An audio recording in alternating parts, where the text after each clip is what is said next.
우리가 무슨 놀이동산을 갔다 그러면은 그 전 시간을 보면은 처음에 설레임으로 갔다가 대기줄에 서면 좀 지루했다가 맞아요. 하트 롤러코스터도 하면 기분 좋았다가 또 음식 가면 또 지루하고 비싸다고 불평했다가 이렇게 막 그 여러 순간들이 있잖아요. 순간들이 있잖아요. 사람들이 진짜 끝나고 나서 물어보면은 롤러코스터 딱 그것만 기억한다는 거예요. 그럴 것 같아. 그리고 뭐 캐릭터 인형 산 거.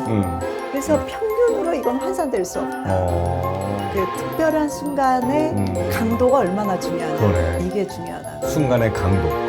그래서 그거를 절정 경험이라고 얘기합니다. 기업들도 고객 서비스라든지 이런 거 할 때에 어떤 피크 익스피리언스를 줄 건가. 남다른. 그러네. 그리고 엔드, 마지막을 어떻게 장식할 건가. 것이냐. 그러니까 피크와 엔드만 기억하는 성향이 있다는 거예요, 순간이. 안녕하세요, 고현숙입니다. 안녕하세요, 황태입니다. 교수님, 우리 학창 시절 이러면은 기억나는 장면들이 어떤 게 있어요? 학창 시절보다 학창 시절에 맨날 공부한 기억밖에 없고 우리 큰애를 봤을 때가 제일 저 그 얘기 들었던 것 같아요. 공항에서. 네. 아니 제가 이제 아내가 미국에서 애를 가진 다음에 향수병 때문에 한국 가서 애를 낳았거든요. 그래서 저 혼자 있다가 애가 한 2달 정도 됐을 때 이제 애기를 데리고. 클리브랜드 공항 마중을 나갔는데 그때 애를 처음 안았을 때 애가 눈을 똑바로 뜨면서 날 이렇게 보더라고. 이야, 난 지금도 그 순간이 나한테 가장 중요한 그 순간이네요. 우리가 그 후에도 따님을 계속 보고 놀고 했겠지만 그 순간이 되게 중요하잖아요. 그렇죠. 그러니까 그런 절정의 순간들, 뚜렷이 기억되는 순간들이 정말 중요하다. 인생도 맞아요. 우리가 뭐 60년을 살았다 그래도 결국 어떤 중요한 순간들로 내 인생이 이루어졌냐. 맞아. 이게 그 사람의 삶의 질과 관련있어요. 맞아요. 그래서 오늘은 거기에 대한 책, 순간의 힘이라는 책을 소개하겠는데 이 히스 형제 아시죠? 이거 책 많이 쓴 히스 사람들인데. 데니 쓴 맞아, 사람들. 스틱, 맞아. 나도 이름은 안 읽어서. 히스 형제. 맞아. 굉장히 그 재기발랄한 통찰력 같은 게 뛰어난 네, 사람이야. 우리가 무슨 놀이동산을 갔다 그러면은 그 전 시간을 보면은 처음에 설레임으로 갔다가 대기줄에 서면 좀 지루했다가 맞아요. 하트 롤러코스터도 하면 기분 좋았다가 또 음식 가면 또 지루하고 비싸다고 불평했다가 이렇게 막 그 여러 순간들이 있잖아요. 순간들이 있잖아요. 사람들이 진짜 끝나고 나서 물어보면은 롤러코스터 딱 그것만 기억한다는 거예요. 그럴 것 같아. 그리고 뭐 캐릭터 인형 산 거. 그래서 평균으로 이건 환산될 수 없다. 그 특별한 순간의 강도가 얼마나 중요하냐. 그러네. 이게 중요하다. 순간의 강도.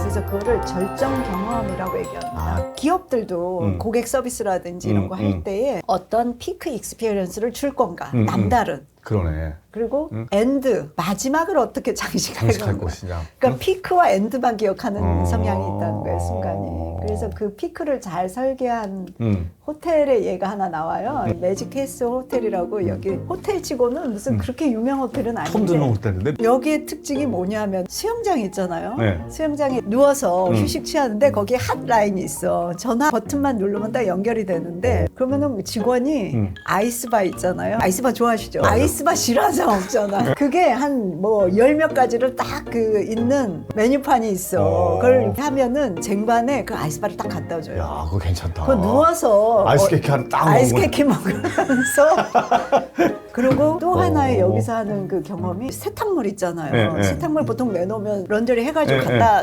주잖아요. 근데 여기는 그 런더리에 향을 뿌려주고 포프리 향 뿌려주고 굉장히 고급진 그 이걸로 딱 마감을 해서 갖다 놔주는데 그걸 보는 순간 너무 기분이 좋은 거예요. 그러니까 그런 것들이 되게 절정 경험을 선사한다.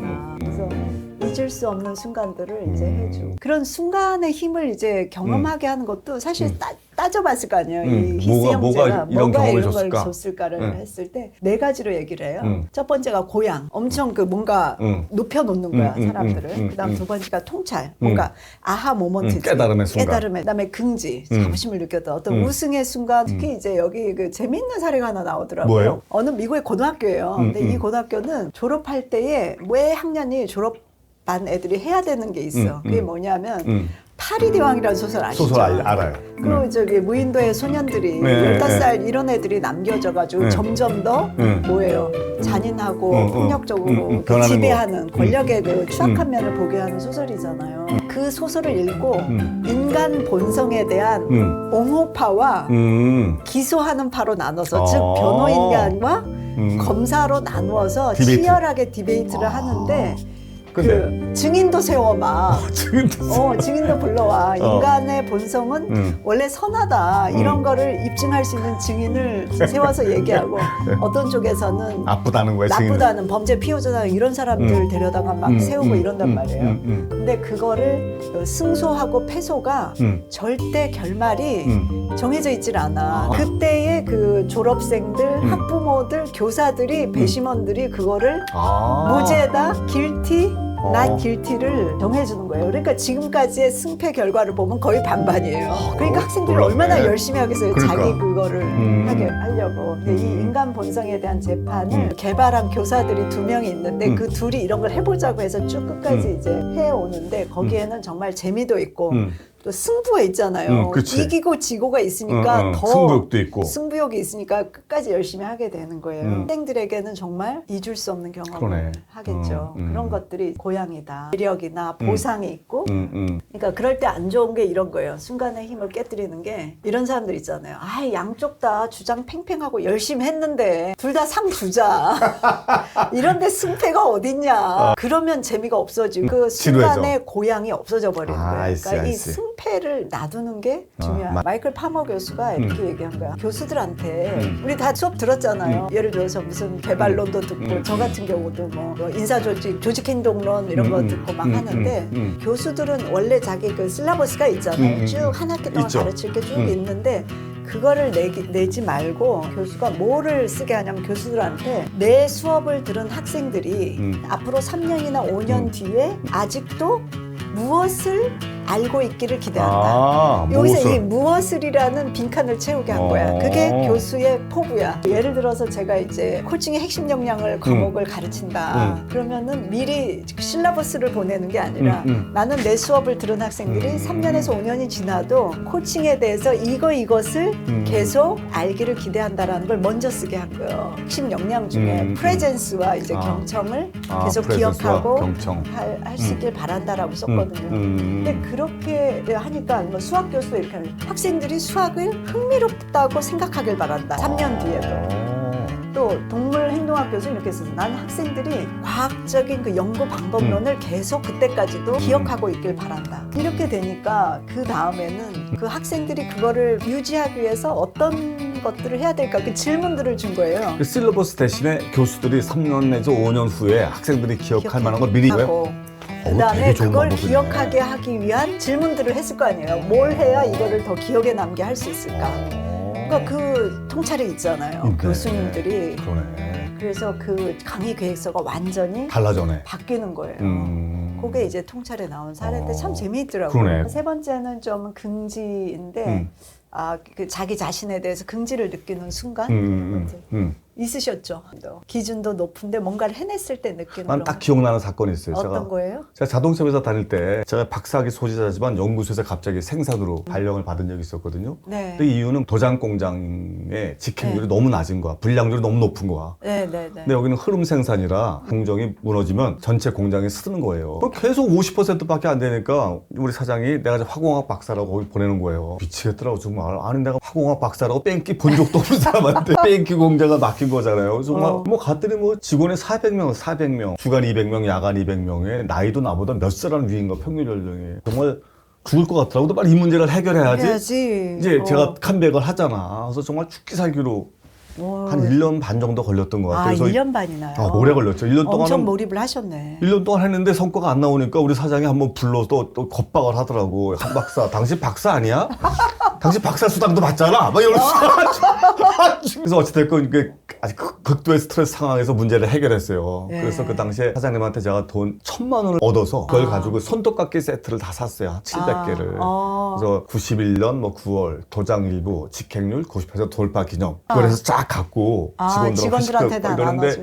너무 좋았겠다. 그때 나중에 20년 후에 어떤 결혼식장 가는데 그거 갖고 온 사람이 있더라니까. 그 손톱깎이를? 그 부장님, 난 이때가 내 인생의 가장 하이라이트예요. 그래서 지금도 그 사건 있잖아요. 도장 공장의 그런 사건에 저한테는 엄청난 긍지를 준 사건. 그런 사건이 있었어요. 그게 정말 여기 나온 그대로예요. 내가 나에게 잘했다고 믿는 순간 기준이 높고 그러니까 쉬운 문제를 해결한 게 아니라 그렇죠. 엄청 어려웠어요. 높은 기준을 가지고 그거를 뭔가 제시하고 결과를 봤을 때 내가 해냈다라는 있다는 거를 알 때. 맞아, 그리고 금지. 누군가가 지지해 주었을 때. 맞아요. 그러니까 저는 어떨 때 그러냐면 그렇게 대단한 문제의 프로블럼을 해결한 건 아니지만 제가 마음속으로 구상하고 꿈꾸었던 순간이 이렇게 현실화될 때 있잖아요. 우리 코칭 경영도 그렇지만 BCM 같은 거 만들어서 이렇게 됐으면 좋겠다. 네이밍부터 그걸 했는데 많은 사람들이 제가 생각한 그거를 그림대로 만들어졌을 때 이름들을 부르고 그것대로 원래 그 의도했던 바들이 이렇게 실현되는 거 볼 때 굉장히 긍지를 느끼게 그럼요. 돼요. 이게 한 번의 순간은 아니지만 축적해서 그런 긍지를 느끼는 순간이 있고 마지막으로는 이제 서로 연결되어 있다는 걸 느끼는 교감의 순간이에요. 진실한 대화. 저는 코칭에서도 제일 좋아하는 게 이런 맞아. 거거든요. 누군가의 얘기를 깊이 있게 들을 수 있다는 거. 자기 얘기를 진정으로 귀 기울여 들어주는 사람이 없잖아요. 그거의 교감. 저는 어제도 그걸 좀 느꼈어요. 아, 어떤 거였어요? 다 옛날 얘기긴 한데 네. 제가 어저께 만났던 사람은 제가 자동차 회사 다닐 때 갑과 을로 만난 거예요. 그러니까 나는 그 당시에 이제 이 회사 제품을 사주려고 그랬고 이분은 이 회사 제품을 팔려고 하고 근데 이제 자동차 회사는 기존에 그런 고객들이 있기 때문에 새로운 상품이 들어오는 게 굉장히 어려워요. 그래서 테스트조차 안 해주는 거야. 근데 제가 막 천신만고 그때 그 회사 제품을 파일럿 테스트지. 파일럿 테스트를 하는데 잘 나가다 중간에 딱 안 된 거야.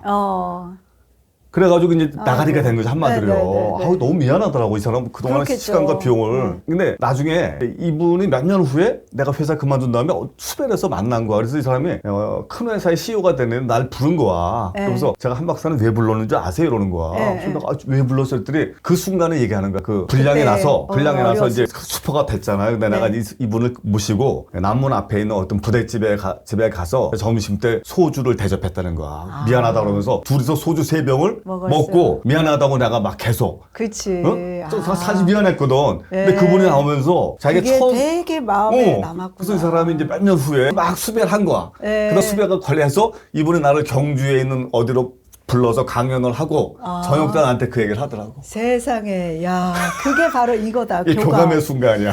그분의 마음이 어떨지를 아셨으니까. 그냥 뭐 이거 안 됩니다가 아니라 가서 낮에 소주. 딱 교감하니까 딱 그 사건이 딱 떠오르네. 야, 너무 좋은 사례네요. 그러니까 말이야. 근데 이렇게 고양, 뭐 긍지, 뭐 교감까지 그 네 가지 순간의 힘에 대한 얘기 분석을 했는데 전 다 읽고 나니까 이 네 가지가 동시에 교차되는 지점이 뭘까를 생각을 해봤는데 뭐예요? 예를 들어서 어떤 여자를 좋아해서 엄청 프로포즈 했는데 그녀가 예스라고 했을 때 다 있는 거 아닐까? 고향도 있고 긍지도 있고 전환 그런 경험이 없어서 전 모르겠어요. 근데 반면에 이제 첫사랑인데 이게 깨졌을 때 거절당했을 때 못 잊잖아요. 사랑했던 사람한테 예스를 들었을 때 정말 평생 못 잊는 순간이 이래서 그러니까 그걸 우리는 그냥 영화에서 보면 아는데 그걸 분석을 하자면 그러네, 맞네. 이렇게 그게 하이라이트네. 순간의 힘이네. 그 히스 형제의 재기 넘치는 오늘 여기 다 말씀 못 드린 재미있는 사례들이 또 많이 나오기 때문에 독자분들 한번 보셨으면 좋겠어요. 오케이.